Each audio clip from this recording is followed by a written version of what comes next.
You're listening to the Jōrni Podcast.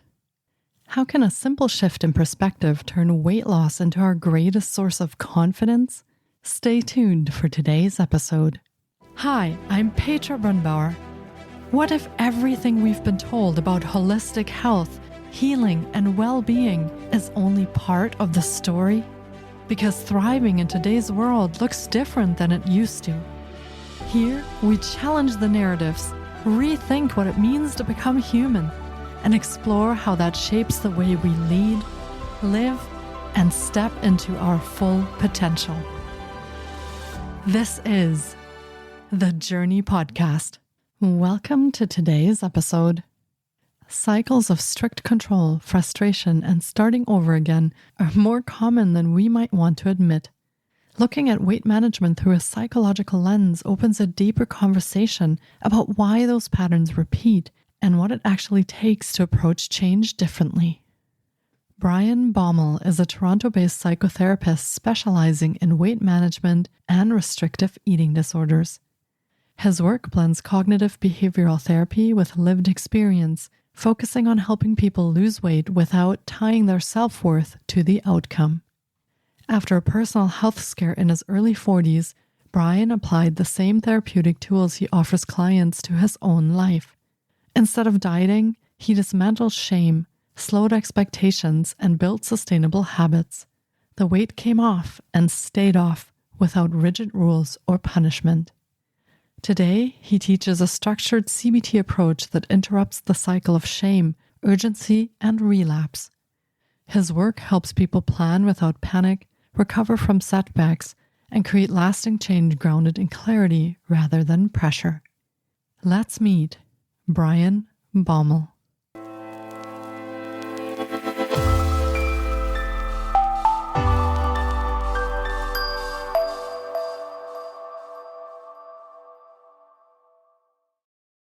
Hi, Brian. It's so great to have you on the podcast today. I've been looking forward to getting to chat with you because we will be talking about weight management psychology. What a fascinating topic. And I feel one that connects to so many of our lives in all different ways. So I'm excited to dive in and learn more. Welcome to the podcast. It is an absolute pleasure to be here. And you are right. Weight is something that is pervasive pretty much worldwide. People have thoughts about how much they weigh, how much they should weigh. In some cases, that is tied to their health. In other cases, it is tied to their appearance. And of course, weight is related to food as well. And we eat many times a day and think about food dozens of times a day. So it is a very pervasive topic. Yeah, absolutely. And I can relate to that on so many levels. So I'm glad you're here to share today. And for starters, would you like to share a little bit about yourself and your journey and the parts of your story that you feel relates to what you do today, and also share with our listeners what it is that you do today? Sure. So first of all, my story could take the entire hour. I will start with a more abbreviated version of it. And before I get to my story, I can say that I am a registered psychotherapist in Toronto, Canada. And my practice deals with weight management, eating disorders, food addiction, and supporting people to use weight loss medications and or bariatric surgery at any time in their process. If they're considering using that medication or surgery, if they're actively using it, or if they have stopped using it and haven't succeeded with it. So those are the areas that I practice. My own story, I will start by saying that I have maintained a 100-pound weight loss for about 13 and a half years. And now that is the hook that gets people in, because so many people are concerned about weight loss. And oh my God, how did you do it? How did you do it? But that's not really the story, to be honest with you. This is a story about the fact that I had two eating disorders. One was exercise bulimia, and the other one was binge eating disorder.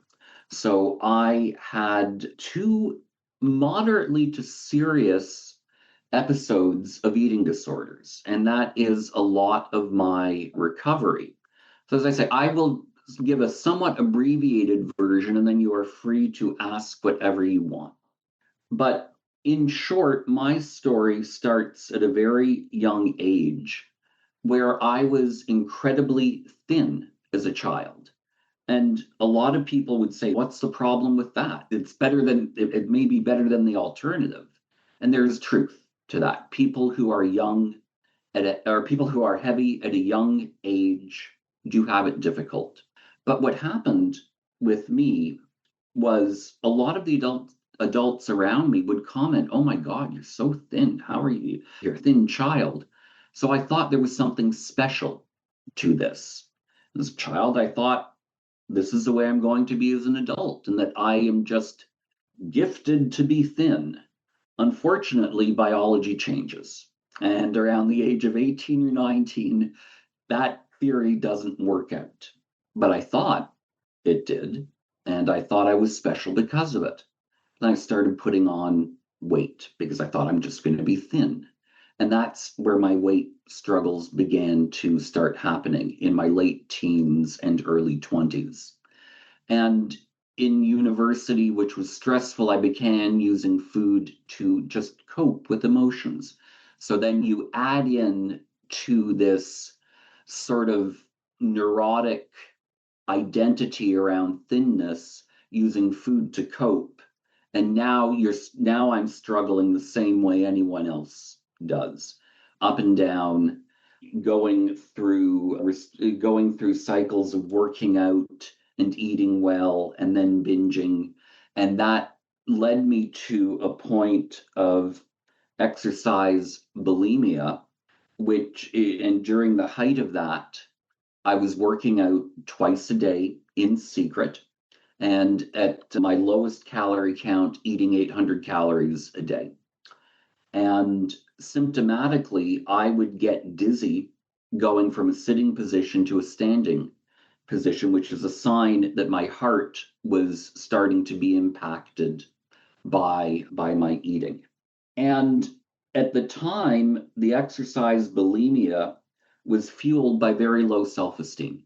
Again, I could be very good at being thin. I could control being thin.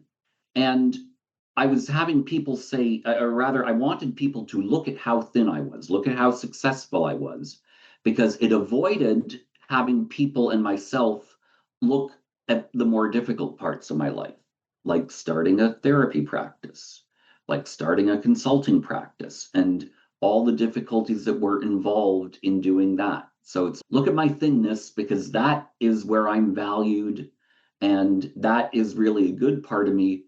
My business and my practice, they're puttering along. Don't look over there. Look over here at my thinness. And of course, that's a recipe for disaster. Just a recipe for disaster. In eating disorder theory, what goes down must come up. And what I mean by that, as our weight continues to go down, eventually our body just kicks in and says, nope, I'm going back up. And so up you go. Now, just to be clear, there are some people who get to that point and will continue into very severe restriction and anorexia, which is life-threatening. But most people go up at that point. So that's how I switched from exercise bulimia over to binge eating. Like I said, my heart there was no damage. I had reached my limit. So I started to binge for about 9 years.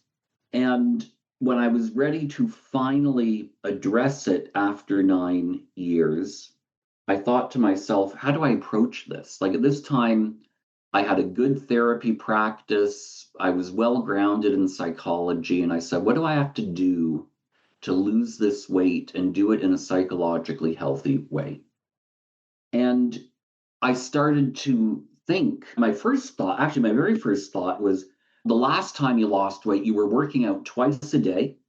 You were eating 800 calories. So that means you've got to work out 3 times a day and only eat 600 calories. I was like, oh, no, that's wrong. That is wrong.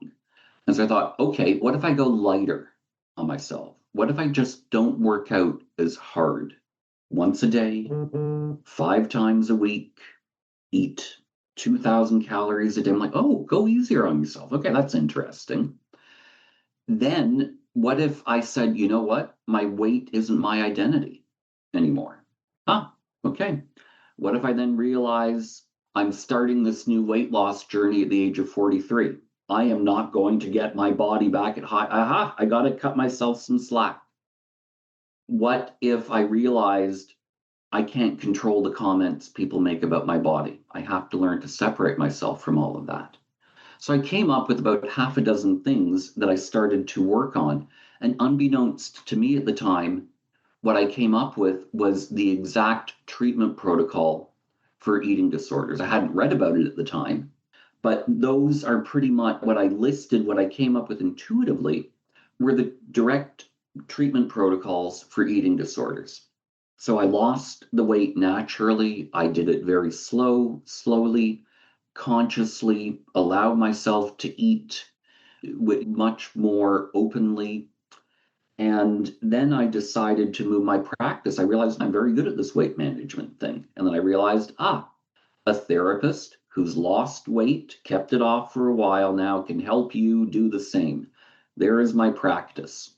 And as I started going into just the weight management part of it, I then began to realize, the people who are coming to see me have disordered eating.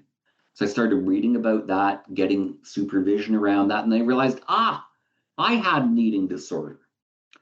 And then I realized there's some people who fit more of an addictive model of eating rather than a disordered model of eating. So that's how I got into weight management, eating disorders, food addiction, and of course now the GLP-1s and the weight loss medications are so popular, I've included that. So that's a brief overview. Or maybe it's a very long overview. I don't know. You tell me, but I'll stop there and leave you to go wherever you want to.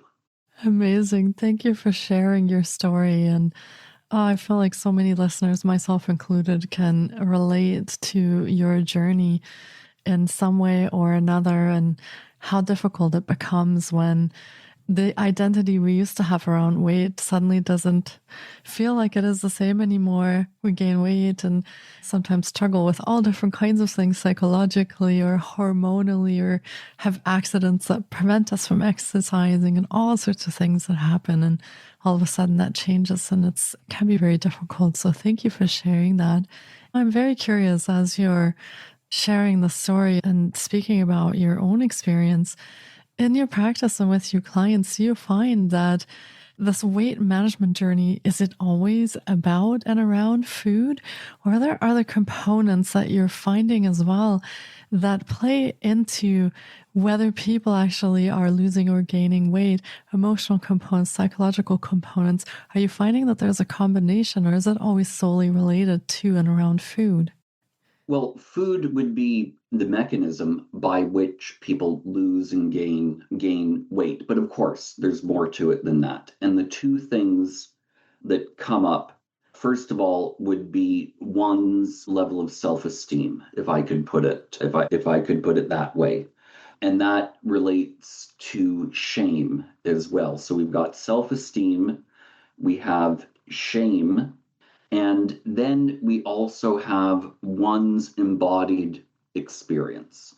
So how one lives in their body, how one relates to their body, because if you are overeating or undereating, your body is giving you signals. In some cases, those signals scream at you on a daily or even hourly basis.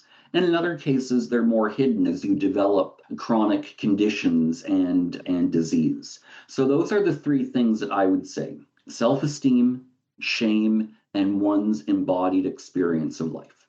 That makes a lot of sense as we're putting the pieces together for that. So, yeah, thank you for sharing that.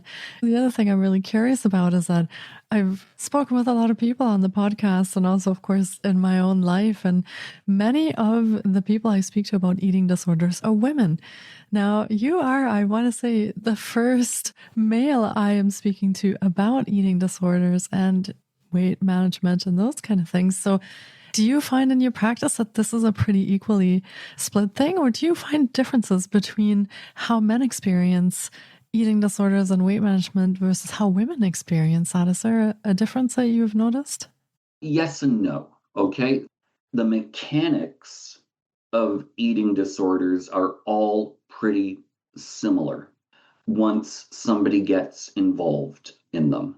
But what causes the disordered eating is very different. And of course, women have it much worse. The societal and beauty standard imposed upon women make it so much worse. Men, we have much more grace. Grace isn't the right word. Leeway. We have much more leeway in our appearance. A man can put on 20 pounds and look muscular, for example. Today, I threw on a shirt. I took a shower. I didn't put any makeup on me, of course. And women have it so much worse and so much different. And that is really imbued or ingrained in women at a very young age, as it was for me, too. Like I said, I was a thin child. Brian, you are so thin. In my grade 9 year of junior high school, my school took fat measurement readings of every student. They did it in order to have it. Their motives were good. They wanted to teach us about nutrition and body composition. But what they did, unbeknownst to us, was they posted the lowest body fat compositions among the students in the school, not the highest. They knew not to post the highest, but they posted the lowest. I had the second lowest fat caliper reading for grade 9 males. The only guy above me was the school's star track and field athlete. So you get to that feels special, makes you special. And women have that put into them at a very young age. So I do think women have it worse. The causes of eating disorders are much greater, or there are many more reasons why they get them. But once someone gets them, it's pretty much exactly the same things for men and women.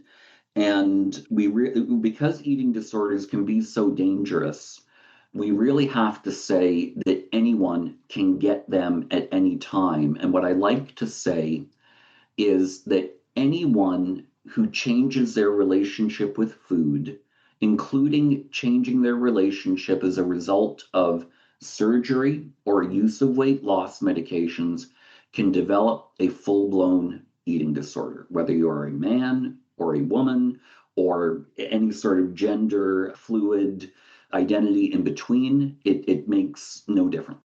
Wow. Yeah. Thank you for sharing that. It sheds a lot of light on how we come to these places and how that's maybe different for some of us compared to some of our peers or loved ones, but also similar once we come to that point, coming to a similar space.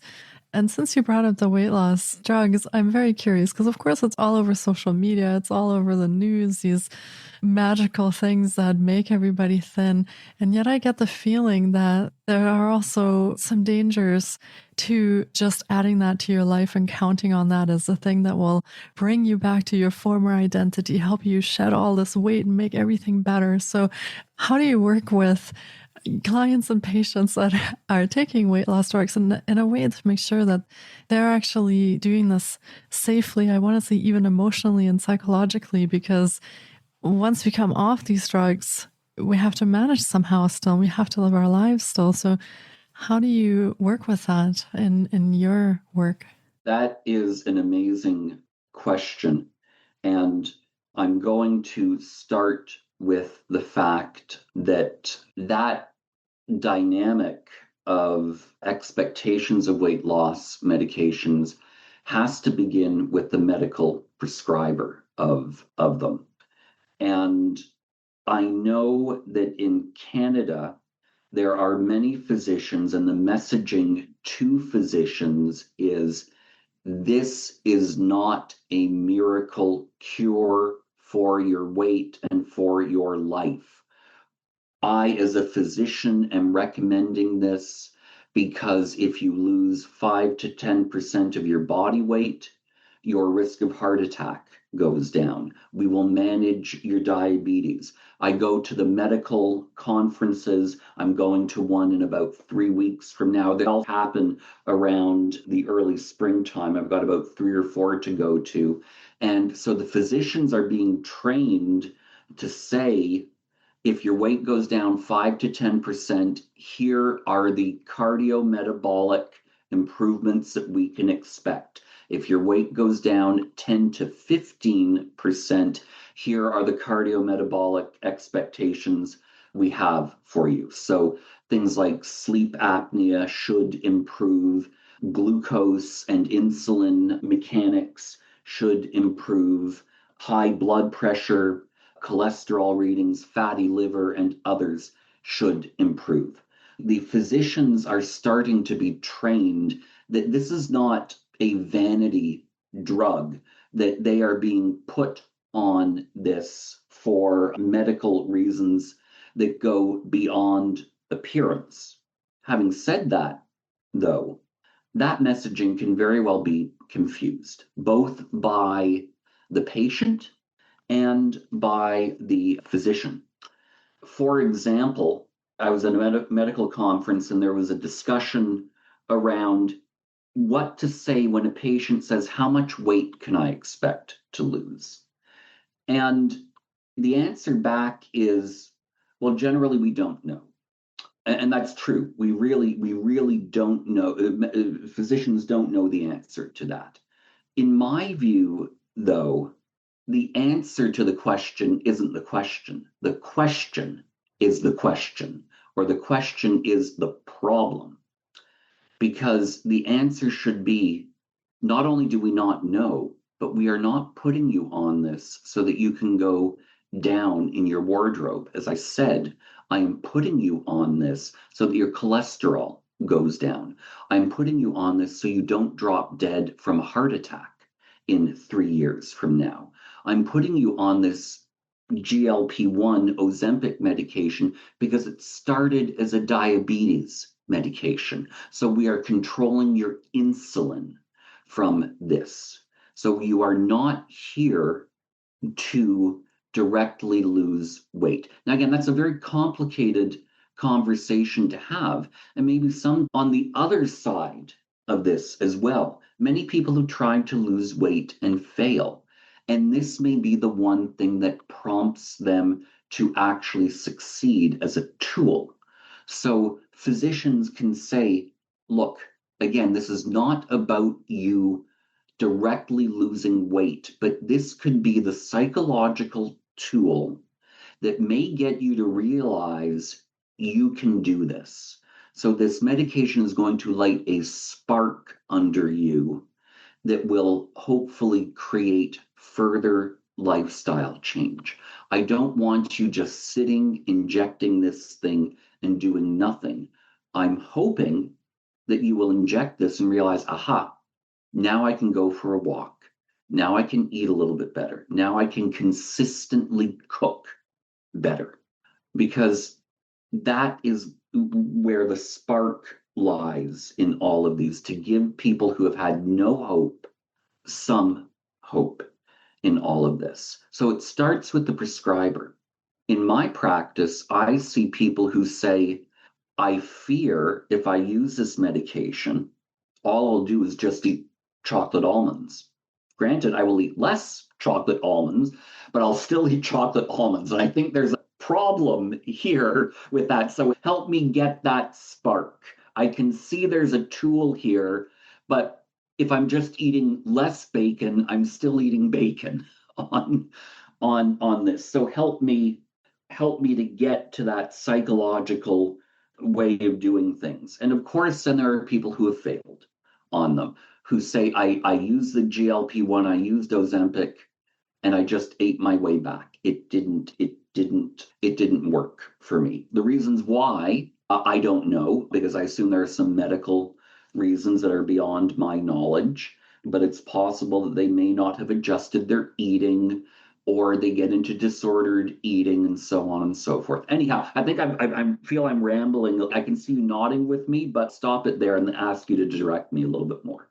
Amazing. Actually, thank you for sharing this information, because I feel there's a lot of that going on where people expect these kind of drugs to change their lives. And in many cases, it's definitely possible if you're changing your lifestyle and how you approach things, sure, but not as this magic pill that's suddenly going to make everything better. So, yeah, thanks for diving I into that. will just add one more thing. The weight loss medications help you with your eating. They don't help you get up and go to the gym.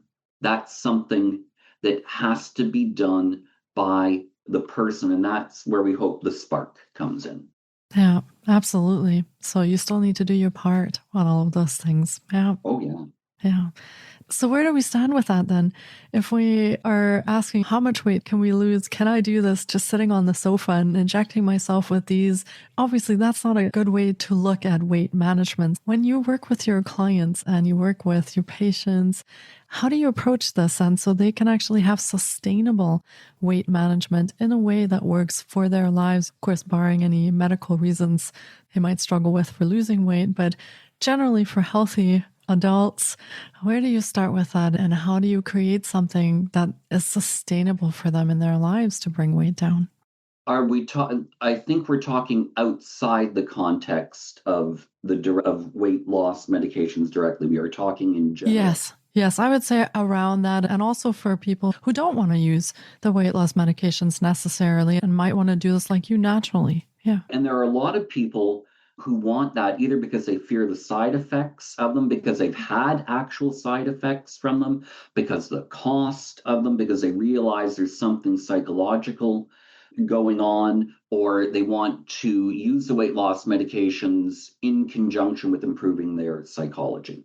The first thing I do is I assess a person's relationship with food.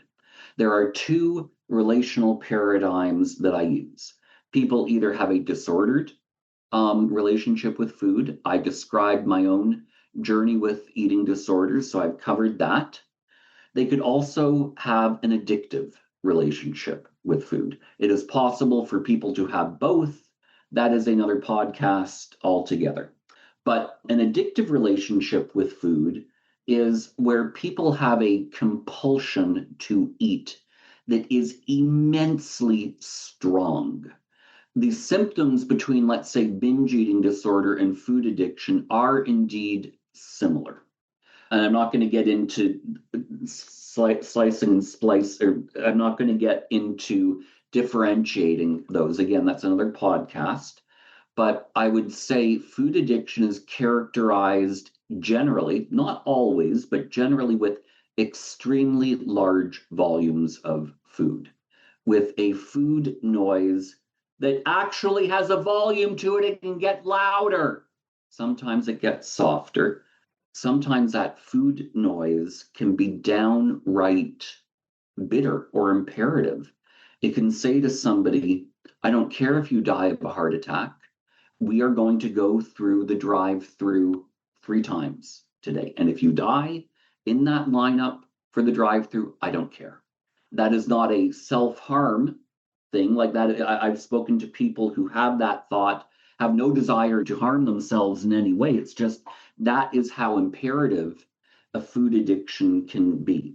Oftentimes, a person's first thought when they wake up is, where are my 6 donuts?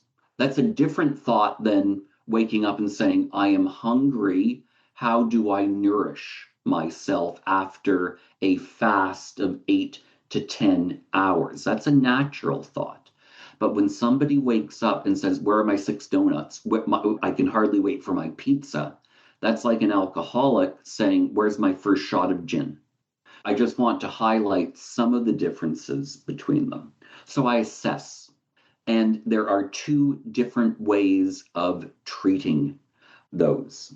With disorder, or actually there are 3 different ways. With someone who has mild disordered eating, very mild, or has just more weight management issues, I use cognitive behavioral therapy. If they have moderate to serious disordered eating, I use general talk therapy. And if they have a food addiction, I work on abstinence from their trigger foods. So those are how I categorize and how I generally treat. And you can ask me specifics about each one if you would like. Yeah, that's fascinating. I'm very curious that you're breaking this down into the different pieces. And I'm getting the sense that's maybe why a lot of us have failed at just this dieting thing, because there's so much more to it than just saying, oh, I need to eat less food. It seems there's so much more to that. Also considering how our relationship to food works and all of those other things. So that is fascinating to me. Now, are you finding that because food is something physical, we eat it, we nourish ourselves, are you finding that things that are on a behavioral or psychological level that works very well for addressing a more physical issue like the food? So if you're doing talk therapy or cognitive behavioral therapy, does that work in tandem with actually addressing this physical issue of food because it has these other components to it?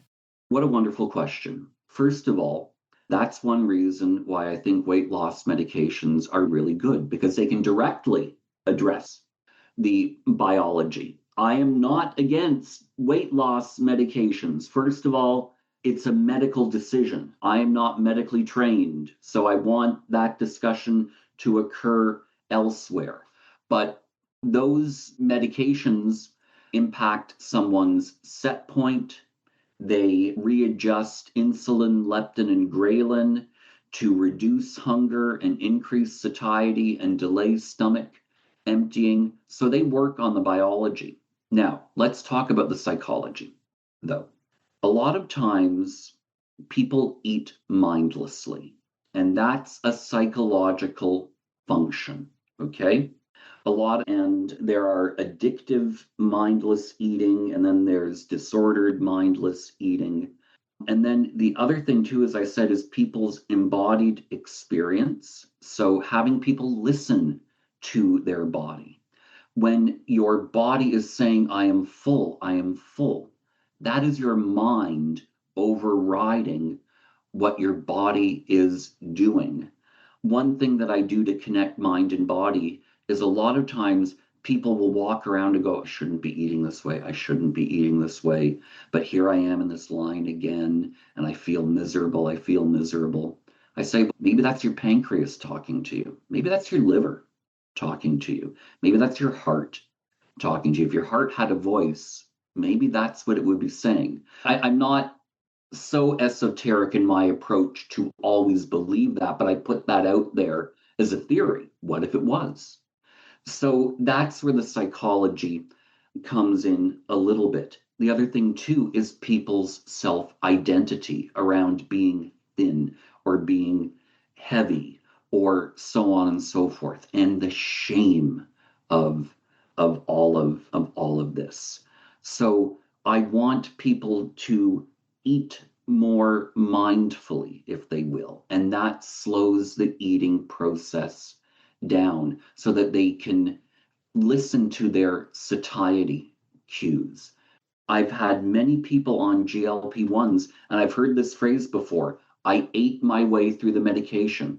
The medication will get you to stop eating at 5 chocolate-covered almonds compared to 50 if you don't have the medication. But if you're still eating through the 5 of them, you're eating through them. That is a psychological function. Yes, the biology is telling you to stop at 5, but if you're eating through it, and if you're eating through the gastrointestinal issues caused by the GLP-1s, then that's a psychological issue. So that's a little bit about how I connect the mind and body. I make people more aware of what they're eating. I help them shift their identity around body image. I work on their shame around eating. I get them to listen to their body a little bit more. I get them to listen to the biology of their body. So that's where the psychology comes in. Yeah. I understand now how that connects. So thanks for explaining that. A really hugely important part of all of this, of course, and one that we might not be so aware of when we first start this journey. One thing I hear all the time is people tell me I don't have time to exercise. So the reason that I'm gaining weight is because I'm so busy working and I have all these responsibilities. I don't have time to exercise. So there's just nothing I can do. So where do we start with that, in your opinion? When we have people that really, they're very stressed and they have a lot of things on their plate. They might be parents or business owners, entrepreneurs. There's a lot going on. So how can we make time and how can we make a priority for our health? Because obviously we want to be around for a long time and we want to be healthy during that time. How can we start fitting that into our busy lives and not have this excuse of we don't have time? I'm going to give you an answer that has probably never been said. But first of all, this question has probably been asked about 100 times over in every podcast that is being recorded right now. I'm going to give you a different answer, and I'm going to give you one that's not very satisfactory. I don't know the answer to that, but let's explore it a little bit more. That getting to that level of behavior change is not easy. And the reason I say this to people is because if I give you a quick answer, things like wake up half an hour early, go to bed half an hour early, just do 20 squats before you don't need to go to a fancy gym. You could use calisthenics and body weight exercises and take the stairs instead of the elevator and so on and so forth. But 90% of the time, that just doesn't work. And what ends up happening is you get these easy answers given to you. People think it should be easy, and then they try it, it doesn't stick, and that causes shame. Because what ends up happening is people say, the expert in this told me to do 5 push-ups a day, and I can't do that. So I want to say that behavior change is much more complex than people give themselves or than people realize. I could retire if I was given a penny for every time somebody says, my reason for wanting to be healthy is to live a longer, healthier life with more mobility. I want to be around for future generations of my family. I want to be able to retire well. So I'm not even going to say to you, lean into your why, find your why and lean into it, because people know their whys. People know how to exercise and so on and so forth. The reason why they don't is oftentimes, in my view, the really deep internalized shame creates a fog around the obvious solutions to the issues. So what I tend to do is work on addressing people's shame around not working out, around not eating well. I sort of address that and then let the freed up emotions propel them forward. So I apologize for not having an easy answer. I do think what I've said is very different than what many other people in my position would say. And I am proud that I am saying something different, because I sit here having lost 100 pounds, maintained that loss for 13 and a half years, and it will keep going on. And I had to address my shame first and foremost. So that's what I would tell people, to work on their emotions first before they attempt something. Thank you for sharing that. I really appreciate you being so honest about that, because that is the answer we often get is, just get up 30 minutes early. And that's so often, it doesn't do anything. So remember your next question, but I want to share a very quick anecdote. Yeah. Yes, please. 10 years ago, I was corresponding with actually a well-known podcaster who had lost a lot of weight as well. And a news magazine picked up her story And she gave them her whole weight loss story. And the magazine came back to her and said, "Wow, we love your story. It's great. But can you just condense it down to 3 key points so that our readers can just digest it very quickly?" And she said, "Of course I'll or actually, what I told her to say was the following: of course I'll condense it down to 3 points. And by the way, as you've read my story, you will notice that getting advice from a magazine doesn't appear in my story. And now you know why. Because it's not just 3 key points." That's an excellent point. I like that. So true. So now continue with what I wanted to add that in, but continue with what That's you're going to amazing. say.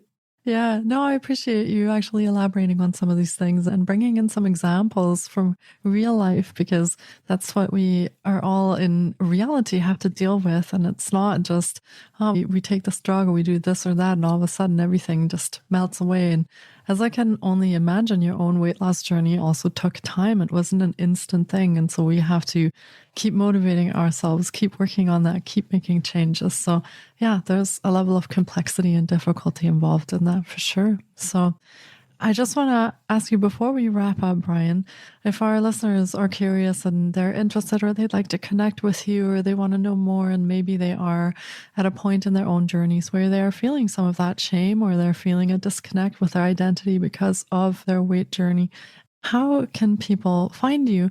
And what kind of programs and services do you offer that our listeners could connect with? Sure.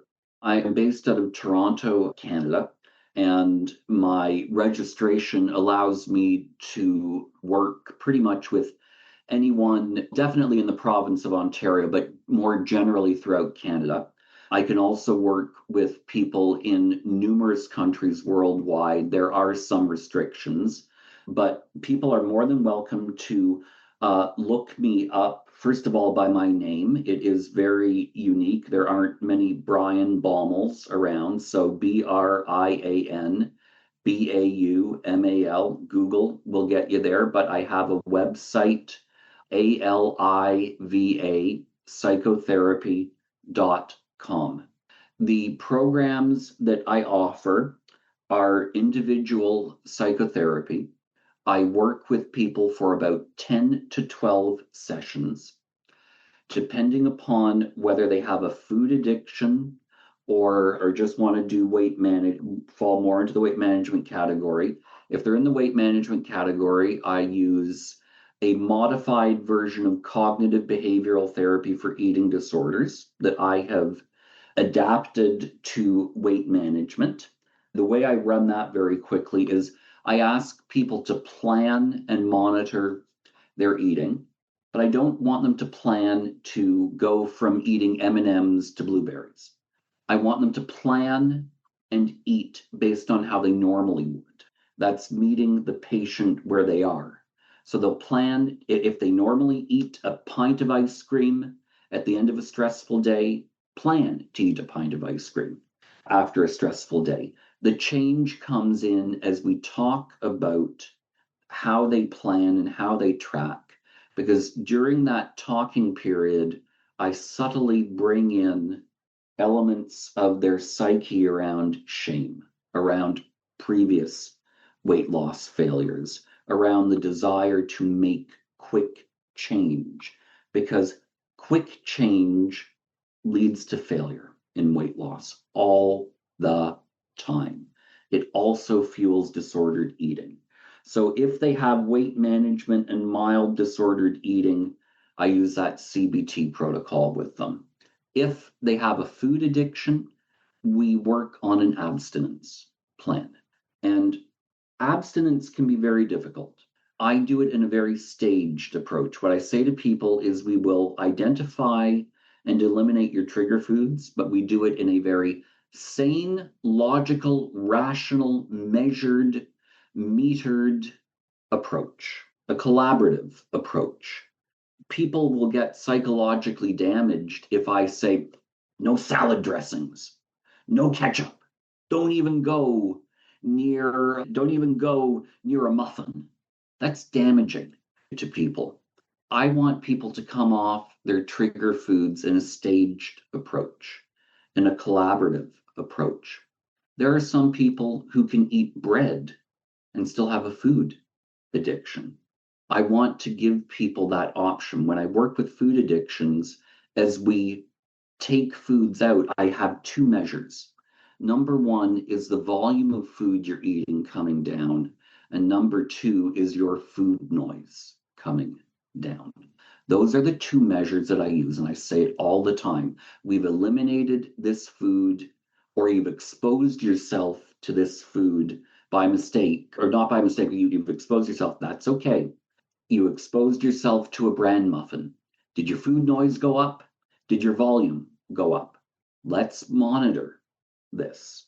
Chances are muffins are out, but everyone is different. So we monitor it. And I don't create these arbitrary rules like eat an apple at 8 o'clock in the morning, and if you eat it at 8:15, you ruin the day.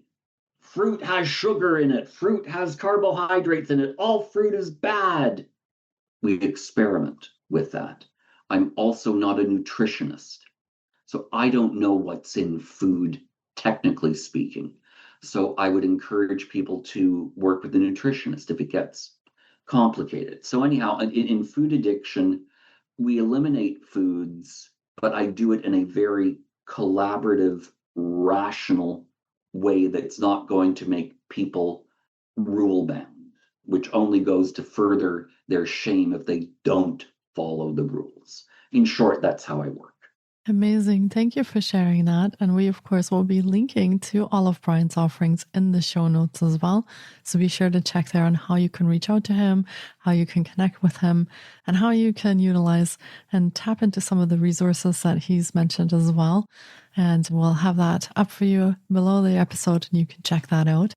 And Brian, I just want to thank you for being here today and sharing your wisdom and your journey with us and with the listeners. As I said in the beginning, I feel this is such an important topic, as I think obesity is also becoming one of those chronic illnesses that's spreading across the planet. So more than ever, we need ways that are sustainable, healthy, that won't put us into more shame or damage us psychologically, as you said. So thank you for sharing your approaches and your insights on that. Truly appreciate it.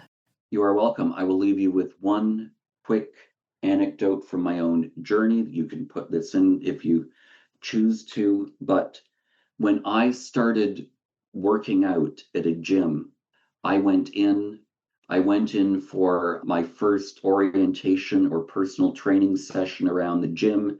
It was scheduled for an hour, and we did some stretching. The trainer and I, we did some stretching for about 10 or 15 minutes. And after that 10 or 15 minutes, he goes, "Let's hit the weights." And I looked him straight in the eye and I said, "I'm done. I'm too tired. I can't go any further." His jaw dropped. And I said, "But don't worry. I'm coming back on Wednesday. I can't do anymore. This is where I am. But don't worry. I'm coming back on Wednesday, or I'm coming back in 2 days from now. Don't worry about it." And for about 2 to 3 weeks, all I was able to do was stretching. But I didn't let that shame get to me. And that's so important for people to realize. Many people would go, "Oh my God, I couldn't even make it through 10 minutes. I couldn't even get to the weightlifting. My God, what does that say about me?" To me, what it said is, that's where I am. I have to just work on the stretching. So imagine my journey to 100-pound weight loss for 13 and a half years was a failure at the gym. Didn't stop me. That's how you address the shame.